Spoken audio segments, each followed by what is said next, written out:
नमस्कार मित्रांनो, आज मी तुमच्यासोबत खूप खास महत्त्वाचा क्षण शेअर करत आहे.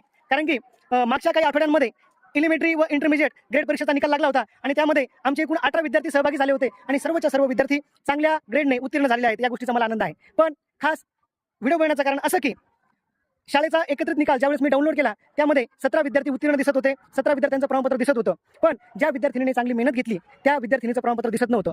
ही गोष्ट माझ्या मनाला मी सतत या गोष्टीचा विचार करत होतो की एवढी मेहनत घेतल्यानंतर ही विद्यार्थी नापास झाली कसं. मग मी त्या साईडवर वारंवार सर्च करण्याचा प्रयत्न माझा चालू होता. मग मी विद्यार्थ्यांच्या वैयक्तिक निकालामध्ये गेलो आणि वैयक्तिक निकालामध्ये गेल्यानंतर मला ती विद्यार्थिनी उत्तीर्ण दिसली. आता मागे तुम्ही पाहत आहात की ते उत्तीर्ण झालेले विद्यार्थी त्यांच्या हातामध्ये प्रमाणपत्र आहे, पण त्या मुलीच्या हातात प्रमाणपत्र नाही. कारण की हे सरप्राईज मी तिच्यासाठी ठेवलेलं आहे. ती आता रडते की मी पास झाली नाही, पण ज्यावेळेस तिला कळेल की ती पास झालेली आहे त्यावेळेस तिच्या भावना काय असतात हे आपण या व्हिडिओमध्ये रेकॉर्ड करणार आहोत. तर चला जाऊया आपल्या विद्यार्थ्यांकडे.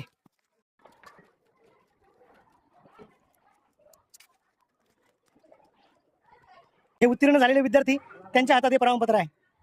मोहित, कसं वाटतंय बेटा पास झाल्यानंतर? चांगलं वाटतंय ना?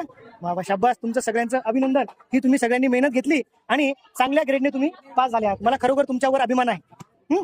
पण बघा, विद्याने तर मेहनत घेतली होती पण थोडं अपयश आलं, हो की नाही विद्या? पण तू जर पास झाली असती तुझ्या हातात सुद्धा असं छान प्रमाणपत्र राहिलं असतं की नाही? हा, की ज्याच्यावर तुझं नाव राहिलं असतं, वरती महाराष्ट्र शासनाचा लोगो राहिला असता. वाच बरं. हा, बघ व्यवस्थित वाच, प्रमाणपत्र वाच. हा, आणि विद्यार्थ्यांमध्ये उत्तीर्ण विद्यार्थ्यांमध्ये तुझं नाव राहिलं असतं ना? आहे का तुझं नाव? बघ बरं. नाही आहे? बघ व्यवस्थित, बघ व्यवस्थित बघ.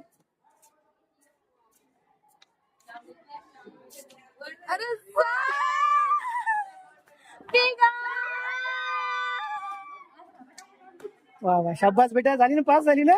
हा, कारण मला सुद्धा माहित नव्हतं ती पास झालेली आहे. मगाशी मी तुम्हाला सांगितलं, कारण की शाळेचा ज्यावेळेस मी एकत्रित तो रिझल्ट पाहिला त्यावेळेस सर्व विद्यार्थी उत्तीर्ण दिसत होते, पण ही विद्यार्थिनीचं प्रमाणपत्र त्या साईडवर उपलब्ध नव्हतं. मग मी वैयक्तिक रिझल्ट सर्च केला आणि वैयक्तिक रिझल्ट मध्ये ही विद्या पुंडलिक चव्हाण ही विद्यार्थिनी पास झालेली आहे आणि तिच्या चेहऱ्यावरचा आनंद पाहून आता मी सुद्धा खुश झालेलो आहे. तुमचं सगळ्यांचं परत एकदा खूप खूप अभिनंदन. अशीच मेहनत चालू ठेवा आणि जीवनामध्ये यशस्वी व्हा. इथे कसं वाटतं बेटा पास झाल्यानंतर? बरं, आधी काय वाटत होतं तुला? आधी मला वाटत सगळ्यांना भेटलं, मलाच का नाही भेटलं, त्याच्यामुळे मी रडायला लागली. पण आता भेटलं तर आता खूप खुश वाटते. ते पण तिकीट भेटलं अजून. तुझी ना रडण्याची शूटिंग घ्यायला पाहिजे होती बेटा, तू थोडा राहून गेला. आणि ग्रेड कोणती मिळाली आहे? अरे वा, एकदम बेस्ट. खरोखर हे तुमच्या सगळ्या मेहनतीचं फळ आहे. हा, असाच अभ्यास करा बेटा, अशीच जिद्द ठेवा आणि जीवनामध्ये यशस्वी व्हा. तुमच्या यशामागे आमचं यश आहे.